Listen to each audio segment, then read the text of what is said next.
Welcome to Give Me Hope with your host and author, Johanna Vendel. Come join the conversation as Johanna focuses on sharing impactful personal narratives of loss. Her platform provides a safe space for individuals to express themselves, find comfort, and build connections as they navigate their grief journey. So now, please welcome the host of Give Me Hope, Johanna Vendel.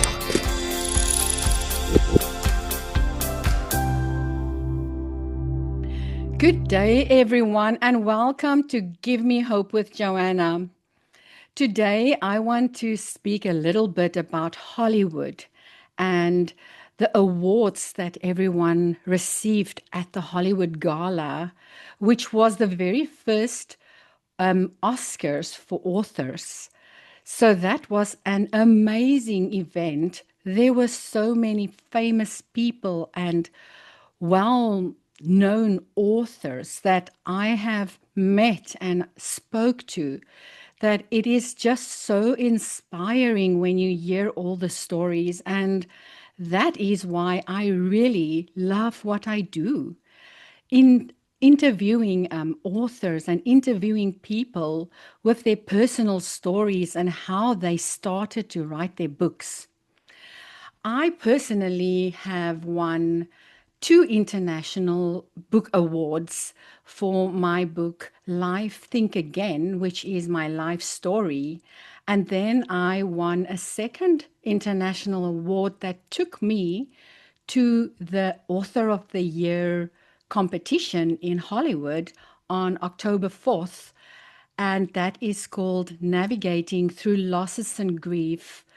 If you want to read my story, you are welcome to follow the links below the guest introduction links there. So my links will be completely at the bottom there if you are interested in reading my stories.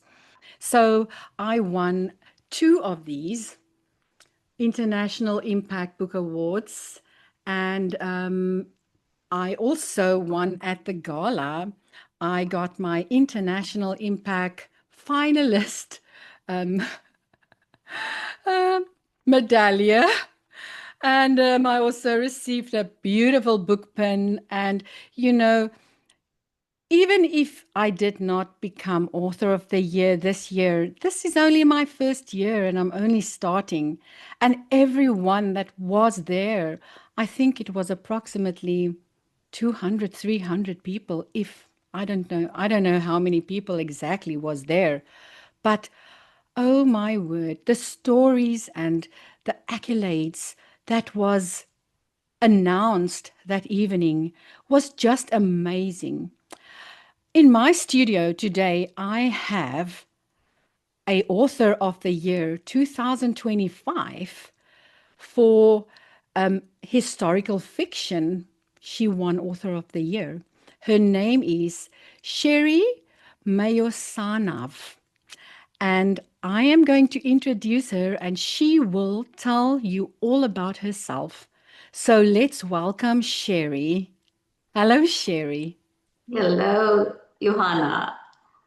How Thank are you you so much doing? for having me today. I'm so well, and I'm just thrilled to be here with you today. Well, I am very glad to have you here because I believe that you have such an interesting story. And for you to have won the Author of the Year in your category, that is amazing. Congratulations. Thank you. Thank you. It You was surely looked exhilarating. beautiful that evening. I'll show Thank the people you. how you looked.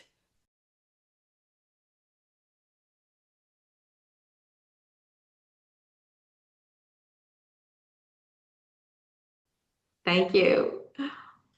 It was exhilarating, completely exhilarating. I was thrilled and honored, so honored. Mhm.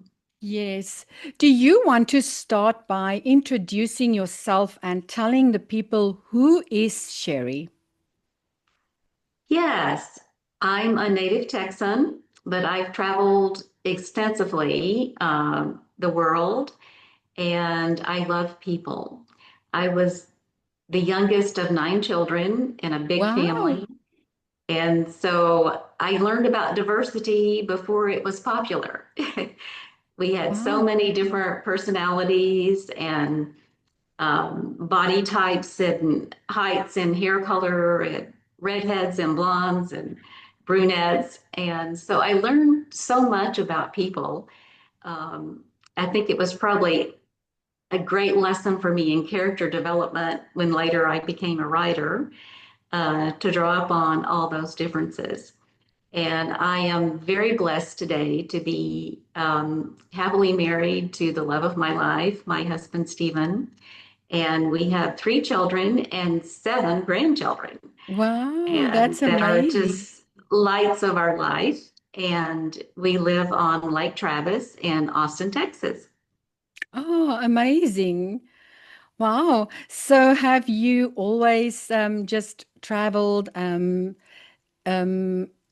or did you actually work as well? What were you before you were an author?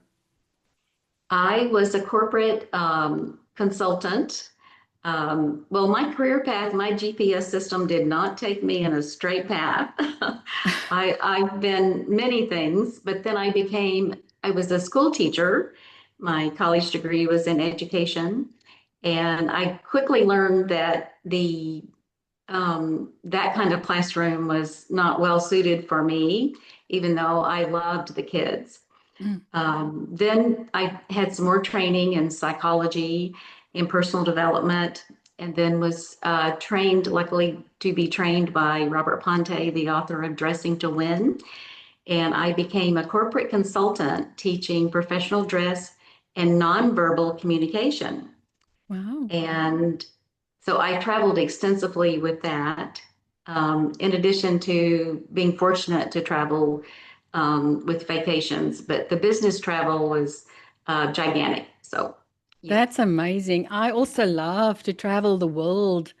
Where all have you Yeah. been? Well, I'd say the place I haven't been are the Asian countries yet, but they're on my bucket list. But Oh, all the European countries, France, Germany, Italy, and Australia, and gosh, have you an been to extensive. South Africa before? I have not, but I would Oh, love to at some point. Yes. it surely is a beautiful country and the weather is just so amazing. But for you staying in Austin, um, the weather should also be good there. So it should be Well, similar weather. we have very hot summers, and Yes, South we, Africa we as well. we've had homes in San Francisco and Raleigh, North Carolina. And I have to say the weather is probably better in those two places than it is in Austin, but we love being near our family. So, Wow, wow. That is maybe why you have such a well-known background for history. yes, yes. So, would you like to start to tell us a little about your book and how it all started? Yes, the name of the book is Tate's Promise. You will live, you will tell. And tate is a Yiddish word for father. So it was Oh, really a father's promise to a young woman oh. who was lived in Poland and also was born to a large family. Is this And based on a true story or is it yes, based on fiction? no, it's based on a true story, Johanna. It's really incredible. Before this woman passed away, she left 11 audio tapes of the things that happened to her during the time of the Holocaust, before and after and Oh, during.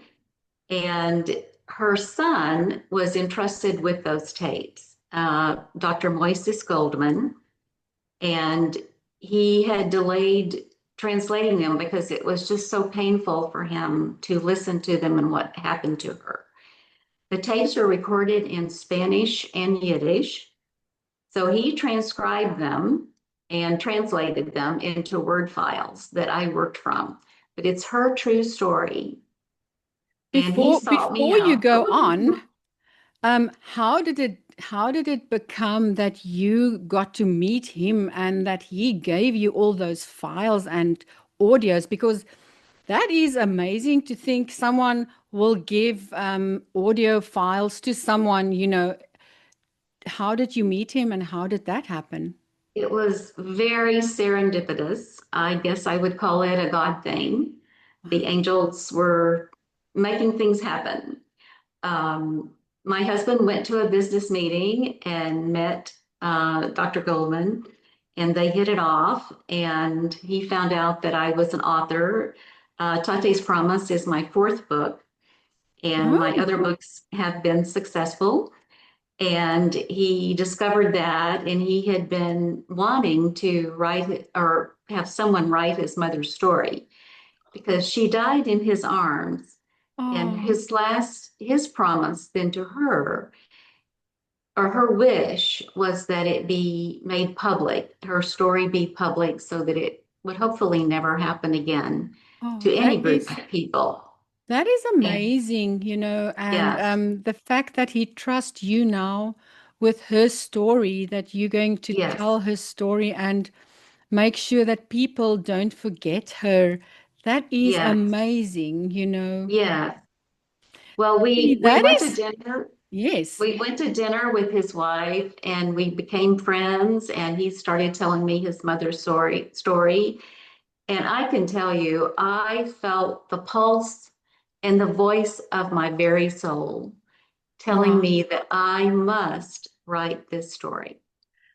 So at that time, you have already written 3 books. Yes. Hmm. And Yes, what and are the names of those books?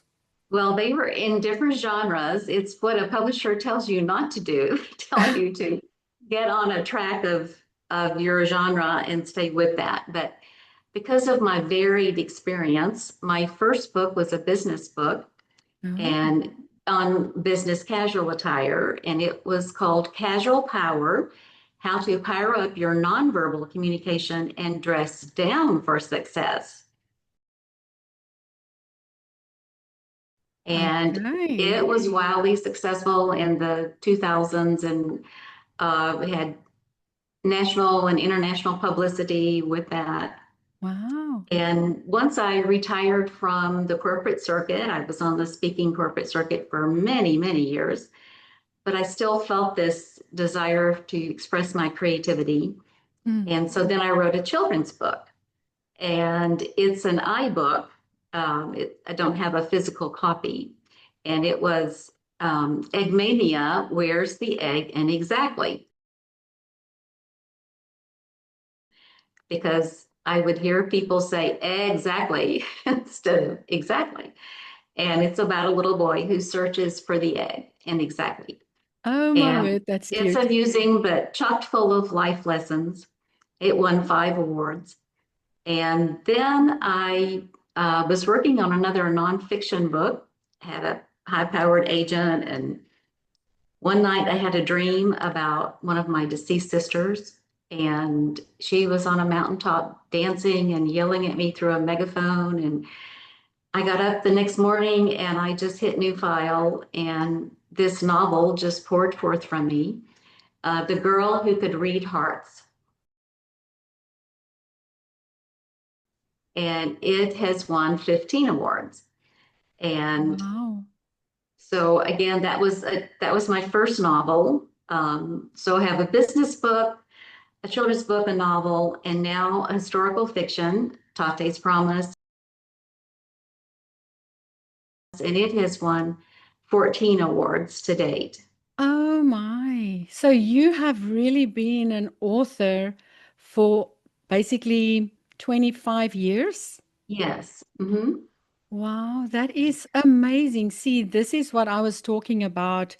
Um, we have met so many amazing authors in Hollywood, and the fact that there is now going to be Oscars for authors every single Yes. year is going to be so amazing for upcoming authors to just Yes. show their work. And this has definitely motivated me to write my book into more um, competitions and awards, Yes, because I have yes, noticed that most of the authors that have won in their categories have not just won one award like me, they have won like you 15 on one book. That yes, is incredible. yes, yes. Well, it's thrilling, and I will tell you, Johanna, and I know I'm reading one of your books right now, and it's very award worthy. So I encourage you to apply and submit for more awards. Yes. If I may ask, which one are you reading? The tears, the mask, Unseen Tears unmasking. Yes. Beneath Hmm. the Mask. Yes. That book have just won its first award, a Christian International Yes. Christian Book Award, Yes. and it is truly a story of heartbreak and Yes. resilience. And Hmm. if I did not have the faith in God that I have today, I would not have been here to be able to tell an amazing story like that. And I think it can surely touch many people's hearts. Oh, It absolutely. is very Absolutely. deep. And yes, and being the youngest of nine children, as you can probably tell, I've had quite a few birthdays Yes. myself. So I've lost a lot of family members, You both know both the parents feeling. and three sisters and one brother. And it's no, I do know the feeling. I So relate very you've much also to. lost three sisters and one brother? Yes, Okay, yes, similar to me. I only had three sisters and one brother. We were five children, and I lost my entire family, my mom, dad, my three sisters, and my brother before yes, I was 46 years of age. So very I know sad, very exactly how sad. you feel because to Mhm. lose a parent is different than to Right? lose a sibling because Yes, you spend so much more time with your siblings and you yeah, are connected in so many different ways. And to have yeah. lost that person Mhm. and to not have them around, it is very difficult to It get is. through all of that grief and then to stand up and yeah, inspire people like you and I, Yes, inspire people to just get up in the morning and do yes, the best they can. yes. Let's start to talk about your book. I am very intriguing and I am very inquisitive for you to tell me the complete story because this sounds so amazing. So you can start right at the beginning. Well, in the beginning, Hinda Monlack, she's the main character and the woman who recorded the tapes and the woman, the central character of this story is about. And she was 19 years old when Germany invaded Poland, and Hitler had been in office a few years and had begun targeting Jews. Um, anyway, what her family went through, and she also lost almost all of her family in this. Her family, their home was confiscated. They were taken to a ghetto in Mława and were there for several years. And there, both of her parents died. And her older family had departed Poland before the war, her older brothers and sisters. So she had six that did survive, and they had immigrated to New York and then some to Mexico City. But the ones that were of her immediate family, she had two sisters and one brother. And that one brother was taken from them when their home was confiscated. And didn't know what had happened to him for a long time. But in the ghetto, let me go back to there. Hmm. She lost both parents and they were starving. The food, they were on a ration card and they were given just for five people, a small half of a loaf of bread and a couple of potatoes and a turnip for the day. And it was less than 200 calories a person. Wow. And so they lost immense amount of weight. And Hinda, though, she took charge. She was a power woman of the 40s. We don't hear much about that in the 1940s, but she was already a power woman at a young age. She had the audacity to sneak out of the ghetto gates and walk for miles and get a job where she she didn't get she wasn't paid by money but paid by food that she would take back to her family. But every day she was risking her life sneaking in and out of those gates. And one day she was caught and she was thrown into what they call the jail of death. She had horrible experience that for 7 months she was there.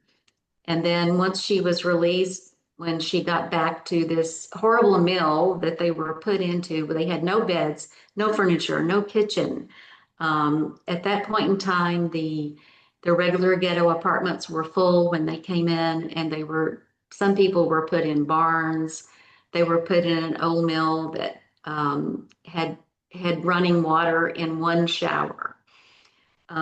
They lived in just horrific conditions.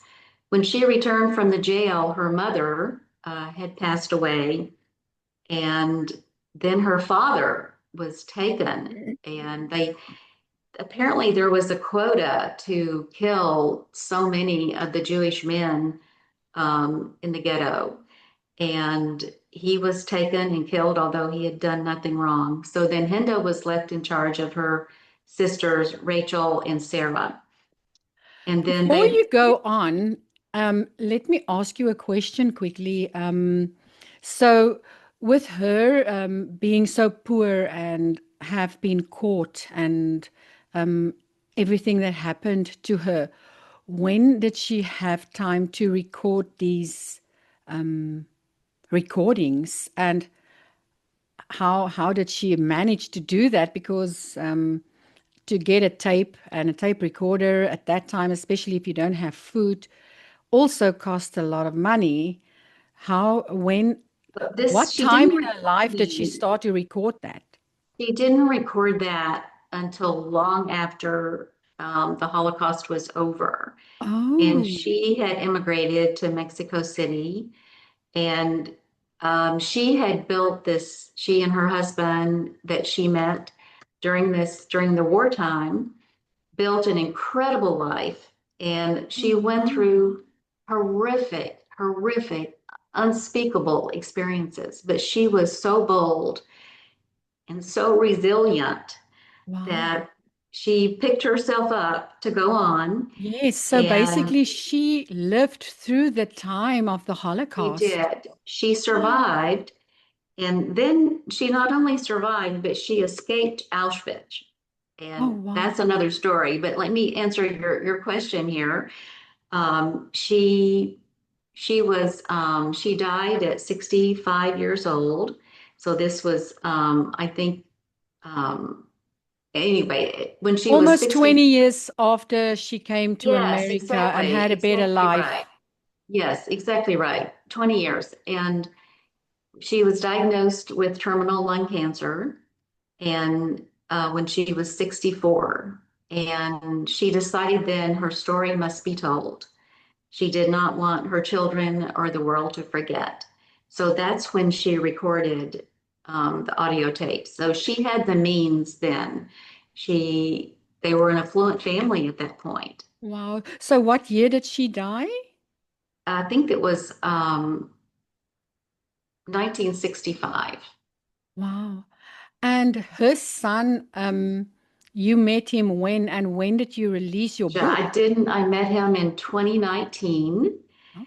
and immediately once we agreed on that I would write the book, started writing, and it took me 4 years. So the book was released in September of 2023. Wow.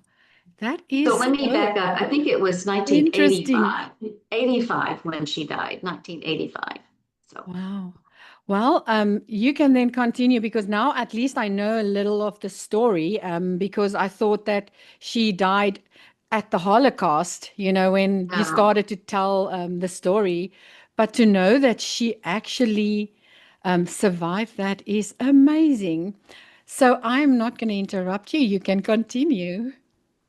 well, let me tell you about the how she, I'm not going to say how she escaped because you have to read the book to find that out. And it is, oh my goodness, shocking and thrilling.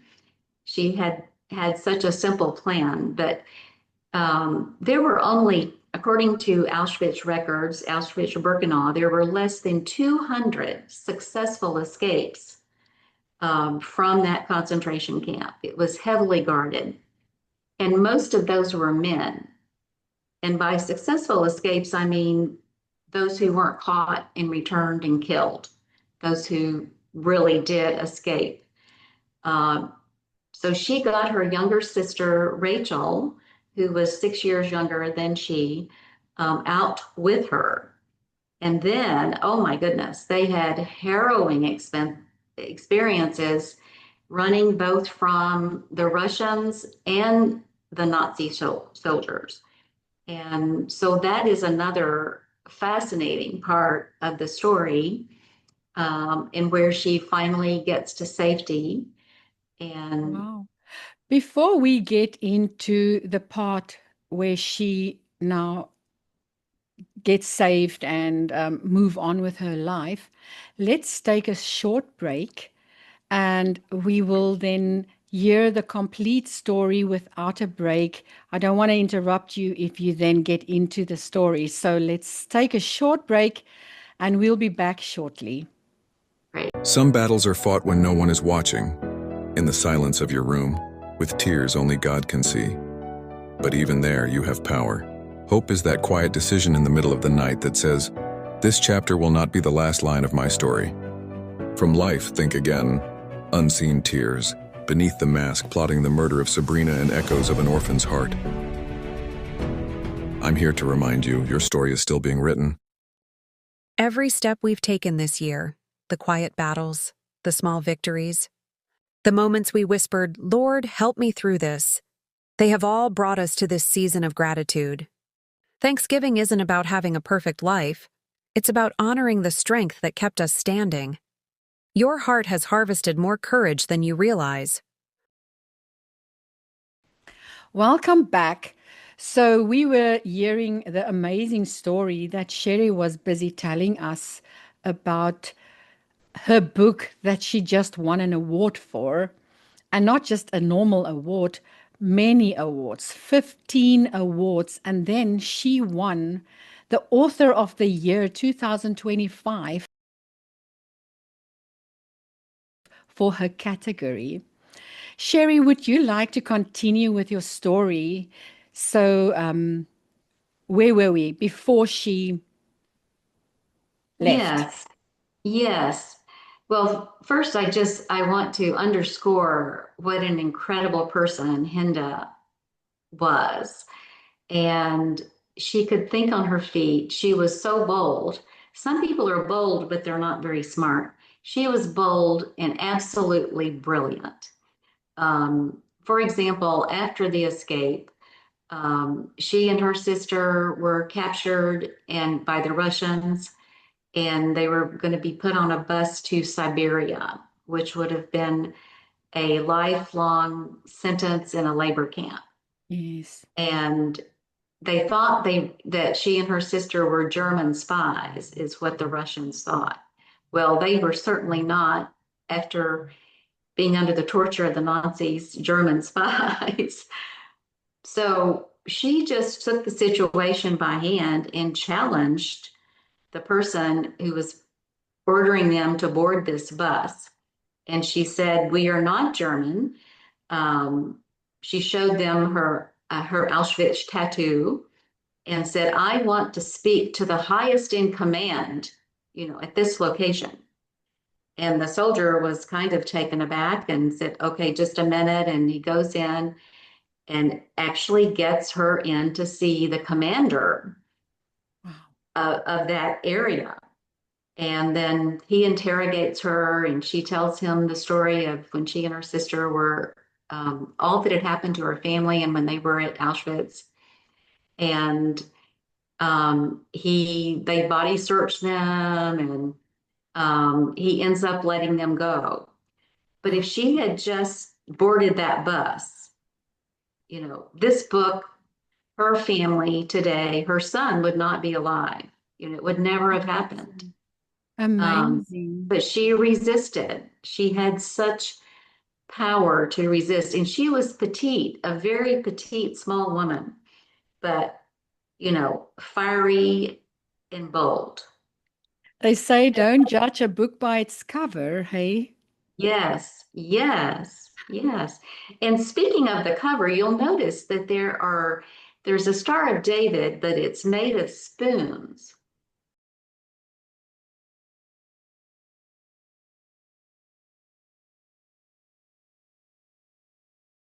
And there's an interesting story there because when she um, was interned at Auschwitz, they were given a spoon and a bowl, and they were told that if they lost it, they would lose their right to eat. They would never, ever be given another utensil. So they guarded those with their lives. Wow. So she took her spoon with her when she escaped, and um, took it with her all the way through the travails and all the way to her safe place and through her wedding and having children. And interestingly, she fed her babies with that spoon Wow. Just because, let's go back quickly. How did she escape? well, Um, I don't want to give you the exact story, but oh, I would rather people read the book to find out exactly how she escaped. But let me say this, it was such a simple idea that involved clothing okay. and her courageous spirit. Amazing. It Wow. is an astonishing story. You're making me so inquisitive that I'm going to want to pick up your book and read it. I need to know how she got out and how she escaped.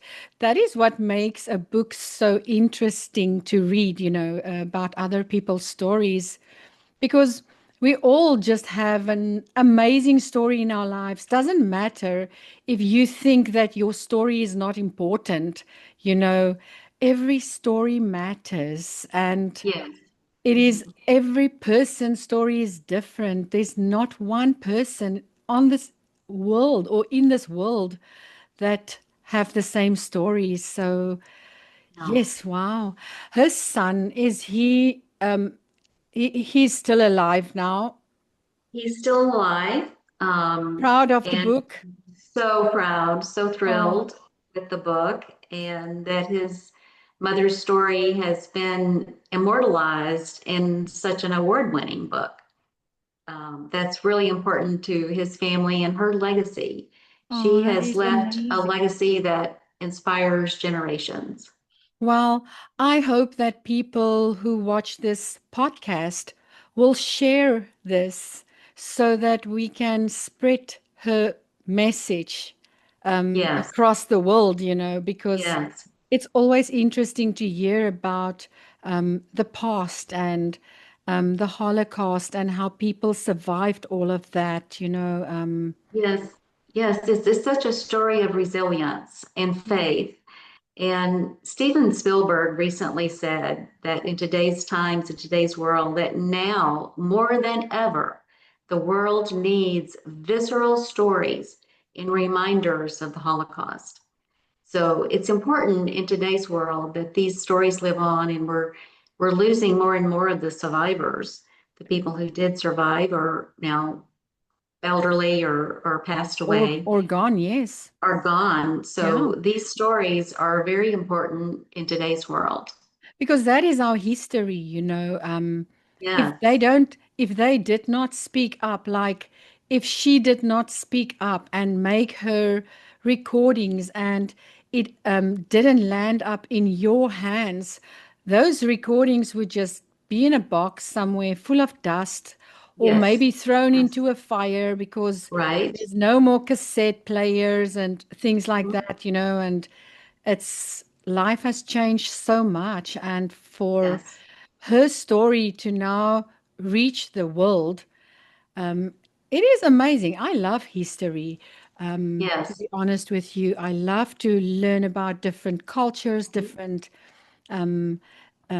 eras, and it's Yes. always just nice to know an amazing story like this, where someone survived. Yes. Yes. And the book is chock full of history also.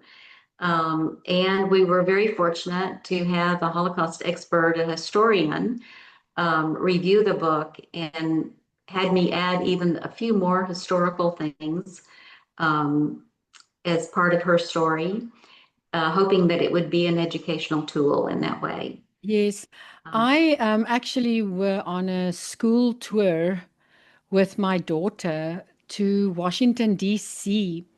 And I was still very new in America. I think it was the year 2018. I think my daughter was in grade 10.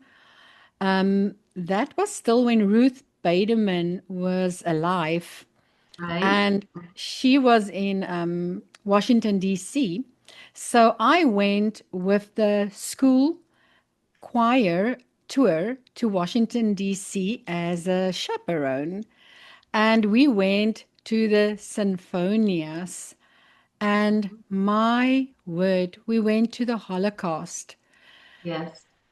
I cannot tell you the feeling that I had in my heart when I Right. saw all the shoes, when I saw so many pictures on the wall. My heart really goes out to people like that. And Yeah. even like 9/11, all those Mhm. pictures against the wall. I was literally crying in in all those museums or Yes. sinfonias. Yeah. I know that 9/11 is in New York, but I was Mhm. there as well, and I'm just bringing it up because it is about how it touched me Mhm. and the Yes. fact that I have lost so many people in my Right. life. Right. You look at those pictures and you think some of their children must grow up without parents, Yes. That's or right. some of the parents must grow up without children. And same with 9/11. It touched Mhm. my heart so much. I Yes. I could hardly walk through there, both those places, without wiping tears all the time because Right. my mind was just taking me to places of the heart. Yes. Yes. Well, I can tell you that when I was writing the book, I sobbed, I cried, I had nightmares, wake up screaming and nightmares. And it was, I had a box of Kleenex on my desk and just cried a lot because it's really horrific, but also inspiring. She was so inspiring in her resilience. Yes. And when I was writing the book, I have to say, Johanna, um, her spirit in my office was just palpable. I felt her. I felt her there in guiding me, and I think she's part author of the book. Wow. You see, that is what also makes it amazing when you write about someone else. Mhm. Yes, It is sometimes nice to write about someone when they can give an input, you know, um, and tell you about this, because sometimes when you write about them, you've got this question and you've got that question, and you're like, what happened there? Tell me a little bit more so I can elaborate on that, you know. yes, But when they are not there, you literally put yourself into their I shoes did. and I you did. live their life. I also started to write fiction, and I know that feeling that you're talking about, where Yes. you have nightmares and you have Mhm. not like sometimes you have nightmares, or sometimes you just dream about this one scene over and Yes. over, and it's like your Right. thoughts just does not want to relax, till after you move on to the next chapter, and then boom, your thoughts are a little bit more Yes. rested, and you can continue with the story, you know. It is just so amazing being an author now, you know. I'm learning a lot. I'm still a new author, but I am writing so much in this last 2 years. I just said to myself, after I published my fifth book, the beginning of November, the end of October, Echoes of an Orphan's Heart. And that's a Ah, story like that, like what you're writing now, you know, also someone yes. else's story. Mhm. And after I wrote that book, I said, I am not picking up my computer to write till Mhm. January. I'm going to take a break now. My brain needs Yes. to rest. I need sleep Yes. because I don't get Right. sleep. Yes. Yes. Stories can really pull you in. Oh, they can. They can. And I was living it for 4 years, truly. Wow. Um, Wow. So tell us the happy ending. well, after her escape and some harrowing journey, she ends up in a place in Poland, um, at a compound where a lot of survivors have come together to live. And there she meets a man who was in the Buchenwald concentration camp, Wolf Jaskowitz, and um, they get married and they fall in love. He was just enthralled. It's such a love story. He just felt the world shift on the axis the moment he saw her. And so there's a passionate love story entwined in this. And then they immigrate to Mexico City where her older brothers were. And somewhere along the way, I don't want to give it away, but Wolf has to take on a different name to get the proper immigration papers. Uh, And so that's kind of a big twist and surprise in the story. And she wasn't sure she would ever be able to have children. She had had a miscarriage, and there was talk that they had been given bromide in their coffee at Auschwitz. Bromide is a chemical that can be somewhat of a sedative, but also affects the reproductive system. And she had a miscarriage soon after they were married, and then the doctors told her she might never have children. Um, and the bromide aspect was never proved in the Nuremberg trials. They just couldn't produce enough evidence. But many of the survivors felt that they were given chemicals. Um, but fortunately, she did have two children and a son, Moises Goldman, and then a daughter, Sarah Goldman. And so they built a life. Wolf built two businesses. They started in a tiny apartment and then, went on to have a bigger home and an affluent life.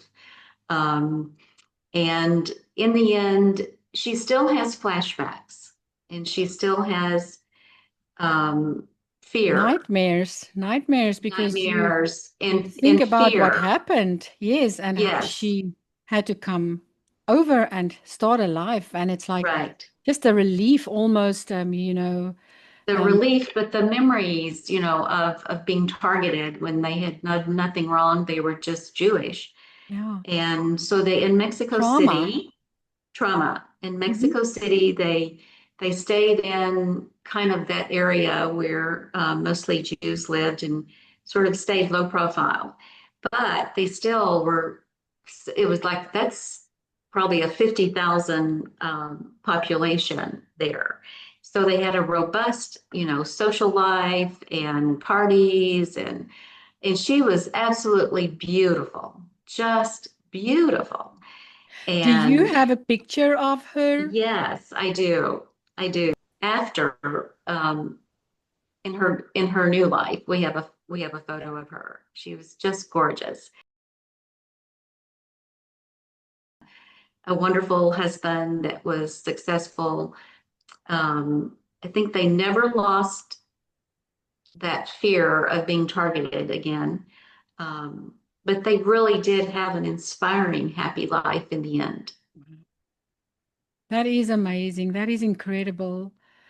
Wow, this is such an amazing story. And I think your book is really going to do well. I mean, it's already doing well, but It's doing very well, um, yes. more people will hear this and read about your story. And wow. So, your previous books, um, you said the first one was, you used the word was. Is it Yes. not on, is it It's not still on on Amazon? Amazon. Oh, No, it is? it's still selling, still Okay. selling. It's just not the hot item that it was. At It this was, moment, yes. yes, in the early 2000s, it was on the bestseller list and a really hot item. So did Um, you do conventional publishing at that time with a publisher yes, that, yes, and I did. now do you self-publish or are you still with those publishers? No, I'm with a different publisher now, self-published, the children's book and the novel. But now the publisher for Tante's Promise is Dark Frog Books, and it's a wonderful publishing company. And they have a hybrid model if you want to self-publish but be under their name. And their quality of their work is exceptional. The people Wow. are great, and the publisher himself is just a really fine person, ethical person, which in some of the self-publishing companies, that's not the case. Hmm. So if you'd like to have an introduction to him, I'd be happy to do that for you. Thank you. Well, do you want to talk a little more about your other books before we finish up? Sure. Well, The Girl Who Could Read Hearts is a captivating novel, and it is a novel, it is fiction, but it's also based on a lot of my true experiences as a child. It's not a children's book, but it features a 6-year-old girl who has, I call it the seventh sense, not just the sixth sense, the keen intuition paired with the ability to read hearts. Hmm. And she sees symbols in people's hearts and Wow. kind of recognizes who they are spiritually by that. But it's confusing to her as a child.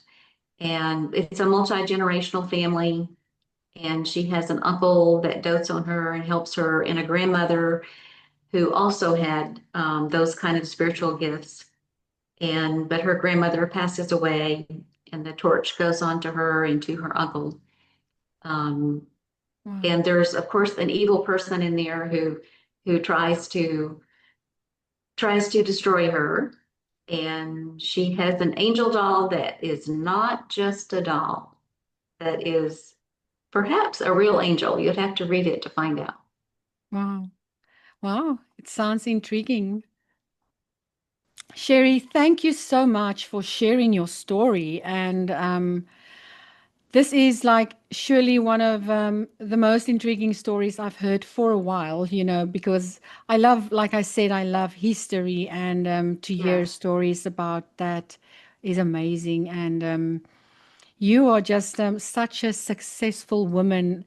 Um, Definitely something to be proud of. So, Thank you. congratulations. Thank you so much. Thank you. And Yes. I want to thank you so much for having me and for I know your podcast will bring more exposure to Tate's Promise and its incredible message.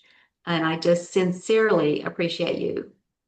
You are very welcome. It was surely nice to have you. Thank you so much. Thank you.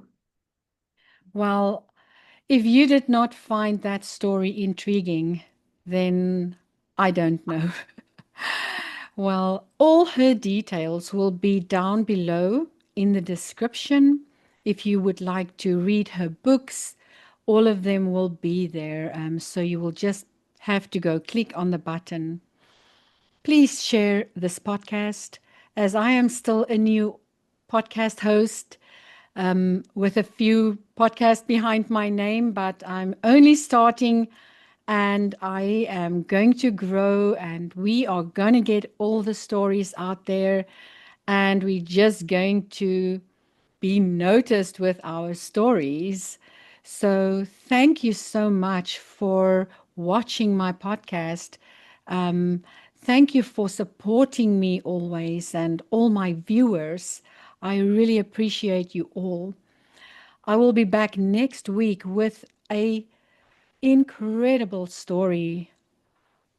Very sad, but incredible. That is why Give Me Hope with Johanna is so much different than other podcasts, because here we are real. Here we tell people a little bit about ourselves, even if it is heartbroken. I will be back next week with that amazing story. So please follow, subscribe, like, and share, and we will see you next week.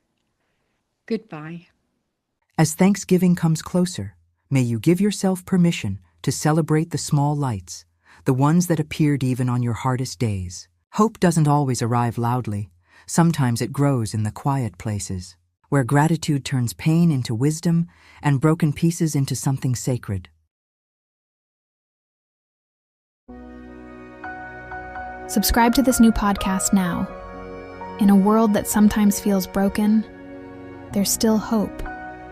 Johanna Vendel, where real stories heal and inspire. Stories that touch the soul. We'll explore life, loss, and the incredible strength we find in the darkest moments. We'll laugh, we'll cry, and we'll rediscover the light that never truly goes out. This is a space to find connection, to feel understood, and to remember that you're not alone. Subscribe now and join me on Give Me Hope with Johanna. Let's find it together.